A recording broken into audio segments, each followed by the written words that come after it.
Whilst flying, we must always keep a good lookout. Help me with this. Scan the field of view, pausing from time to time, looking both above and below the horizon as well as on it. Whenever you see another aircraft or glider, tell me. I'll do the same.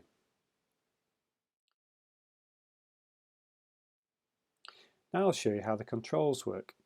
First, the elevator. Follow through on the stick. Look ahead over the nose and see the relationship between the nose and the horizon and the amount of ground in view. It remains constant. This is the normal gliding attitude. When I move the stick forward a small amount, the nose goes down. More ground comes into view, the glider takes up a new attitude and the speed increases. When I move the stick back again, the nose rises. There's less ground in view and we begin to slow down. We're in another attitude. If we move the stick back more, the nose rises again, but then it goes down by itself. I must move the stick forward to regain speed. Now I'll return the glider to its normal attitude. In fact, that was a stall. The attitude is constant and the speed is steady. I'd like you to try that. You have control.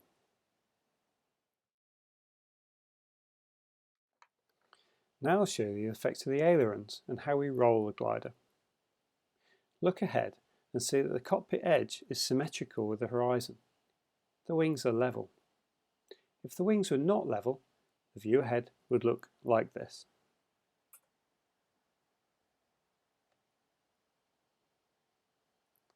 Okay. Follow through on the stick.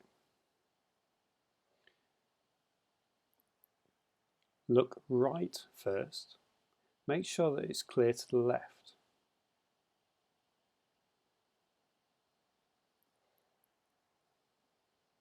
Look far around to the left as you can. Remember to tell me if you see any other aircraft. And now look back over the nose. If I move the stick to the left wing goes down. It continues to go down until I centralize the stick. The glider is now banked and therefore turning. To maintain the attitude, I need to apply a slight backward pressure to the stick. To raise the wing, I move the stick to the right and centralize it when the wings come level.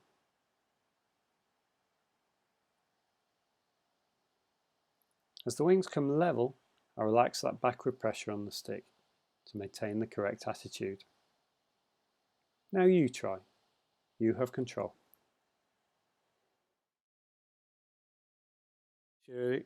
Now I'd like to show you that the rudder does not turn the glider. Follow through, feet on the rudder pedals. Notice that we're flying along this runway. If we press the left pedal, the nose of the glider yaws to the left, but as long as I keep the wings level, the glider continues to travel in the same direction. When I centralize the rudder, the nose swings back in the original direction. The rudder only yaws the glider, it does not turn it.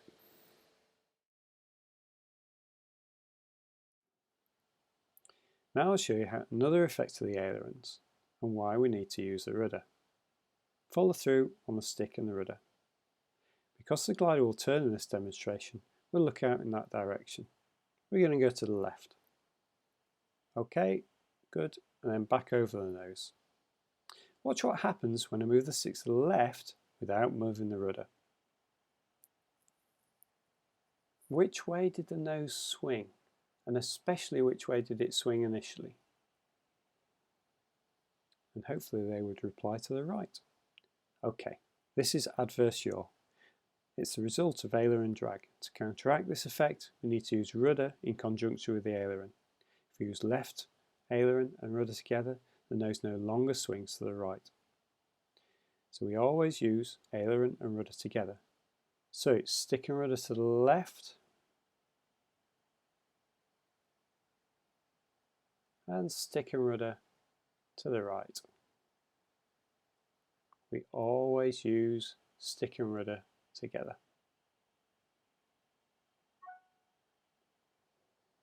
Now you try that. You have control.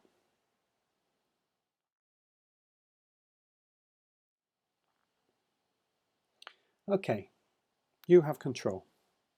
Fly the glider in the normal attitude and note the ASI reading. What is it? On this glider it's 80 kph. Lower the nose to an attitude you think will give you a speed of 100 kph. Glance at the ASI while maintaining the attitude until the speed is steady.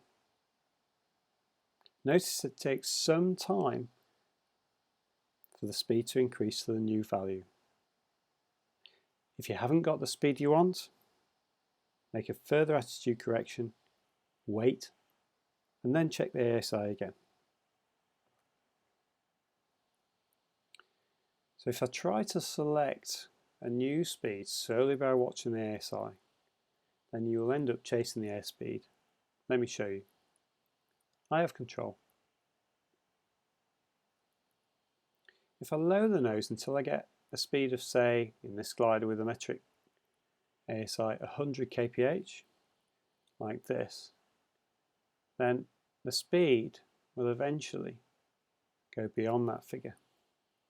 Now if I raise the nose until I get my 100 kph, the speed will eventually fall beyond that figure.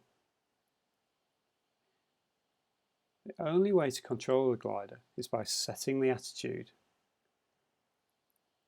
waiting for the speed to settle, and if it's not right, adjusting the attitude again.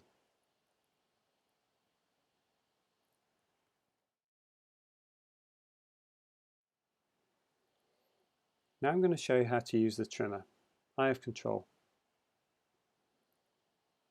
See that if I take my hand off the stick, the glider continues to fly itself. The glider is stable. Now you take control and continue to fly in this attitude. I will alter the trim. You are having to apply a force to the stick. Tell me the direction. Now you adjust the trim to reduce the stick load to 0. When you've done that, release the stick. Good, the attitude hasn't changed. Or, no, that's not quite right. Put your hand back on the stick and reselect the original attitude.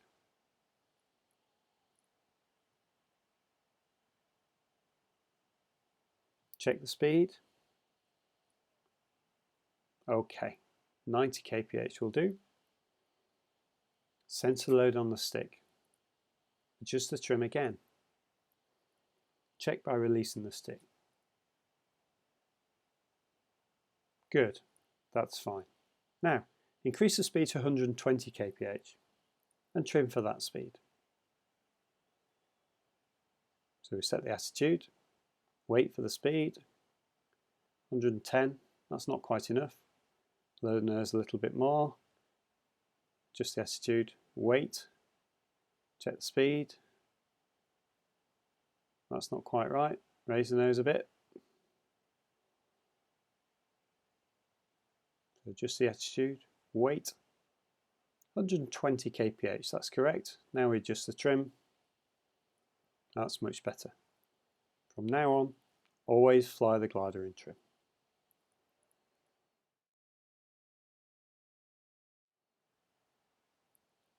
Okay, the straight glide and scan cycle.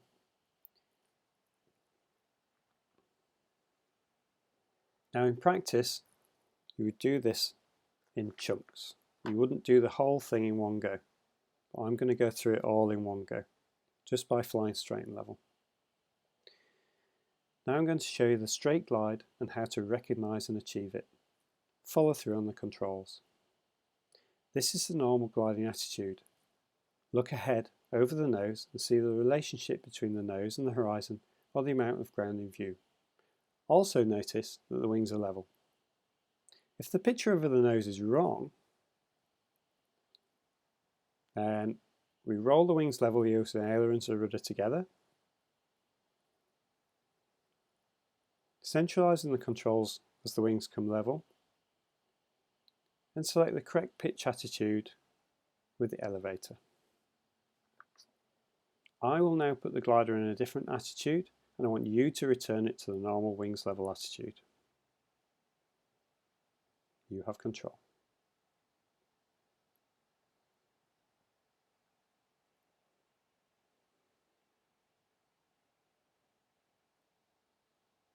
I have control. Good. I will now show you how to maintain a straight glide and carry out the scan cycle. The sequence of events is lookout, attitude, and then instruments. Begin by looking directly ahead. Focus on the horizon, looking above and below it. Move your head to approximately the 2 o'clock position. Focus on the horizon and then look above and below it. Move your head to the 3 o'clock position, focus on the horizon and then look above and below it. Now look as far back as possible, then look directly upwards above the glider. Look forwards again. Check the attitude. If it is not correct, level the wings with coordinated aileron and rudder and use the elevator to return the glider back to the normal gliding attitude. Check the trim and adjust if necessary. Instruments. Check the yaw string is in the middle. Variometer. Check the glider's rate of ascent or descent. Altimeter. Do we have enough height to stay on this course, or should we be starting to return to the airfield? And now back to lookout, this time to the left. Now you try. Okay, turning and lookout then. I have control. Now I'll show you how to turn the glider using all 3 controls together. There are 3 stages to the turn: going in, staying in, and coming out. We've been maintaining a good lookout, but before turning left, we look round and behind the right wing, then scan ahead of the aircraft, above and below the horizon, then to the left and as far back as possible. Look ahead over the nose. Roll the glider using aileron and rudder together. At the desired angle, stop the bank increasing with aileron and reduce the amount of rudder. As the angle of bank increases, keep the attitude constant with a slight backward pressure to the stick. The glider is now established in a turn. Now look out again. So staying in. Notice how the nose moves steadily around the horizon. Continue the scan cycle and keep a good lookout, especially in the direction of the turn. Keep the angle of bank constant, making any necessary corrections with aileron and rudder together. Coming out then. To come out of the turn, we must first look out. See it's clear to straighten up, especially behind and below the upper wing.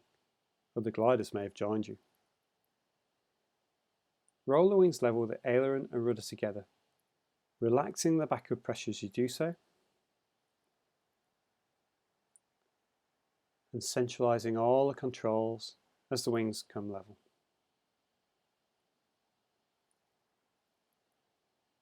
There are 3 stages to the turn: going in, staying in, and coming out.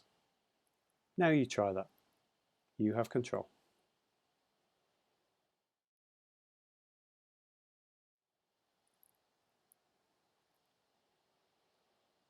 Slip and skid. Okay, follow through on the controls. We need to set up an under-ruddered turn.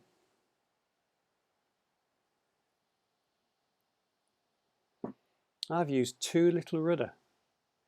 Notice that the yaw string is deflected towards the outside of the turn and the slip ball falls into the turn a little bit.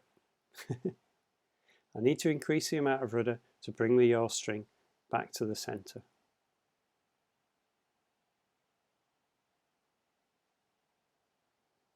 At the same time, I need to keep the angle of bank constant. Have a good look out. This time I've used too much rudder. Notice that your string deflected towards the inside of the turn, and the slip ball rolls to the outside of the turn. I need to reduce the amount of rudder to bring the yaw string back to the centre. At the same time, I need to keep the angle of bank constant. Okay, I'll set up a poorly balanced turn, and allow you to correct it. You have control.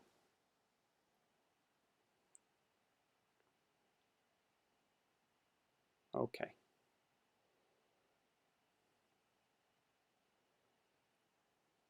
I have control. Okay.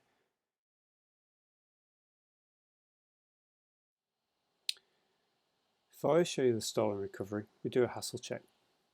Height is adequate, bearing in mind the distance from the airfield and likely height loss. Airframe is the limiting speeds, which are max manoeuvring 87 knots, never exceed 102 knots. Flaps set as required. We need to check the limiting speeds. Security, are there any loose articles in your cockpit? None in mine. Straps, are your straps tight? Mine are. Location, we're not over any towns or active airfields. Lookout, make sure it's clear, so let's do a turn to the left. If you could help me with that. Have a good look out to the left. And we'll do one to the right as well.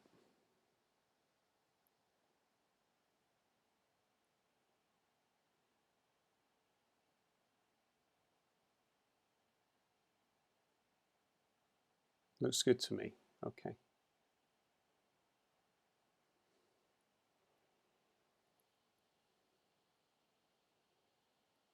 Okay, so the hassle check's complete. Now I'll show you the symptoms of the approaching stall. Follow through on the controls.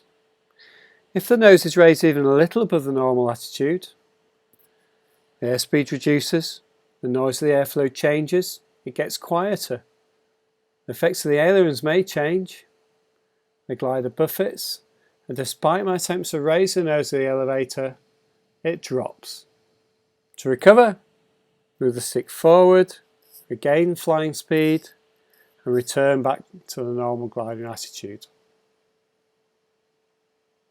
Or, if the nose is raised even a little above the normal gliding attitude, the noise of the airflow changes, it gets quieter, the airspeed reduces, and despite my attempts to raise the nose of the elevator, we're now flying with the stick hard against the backstop, and the glider's stalled or mushing. Look at that high rate of sink. Recover, as before, leave the stick forward, regain flying speed, and then return back to the normal gliding attitude. Now I'll show you the symptoms of the approaching stall. Follow through on the controls. If the nose is raised even a little above the normal gliding attitude, the airspeed reduces, the noise of the airflow changes, it's quieter. The effects of the ailerons may change, the glider buffets, and despite my attempts to raise the nose of the elevator, it drops, and the wing goes down. To recover, move the stick centrally forward, level the wings, and then return back to the normal gliding attitude.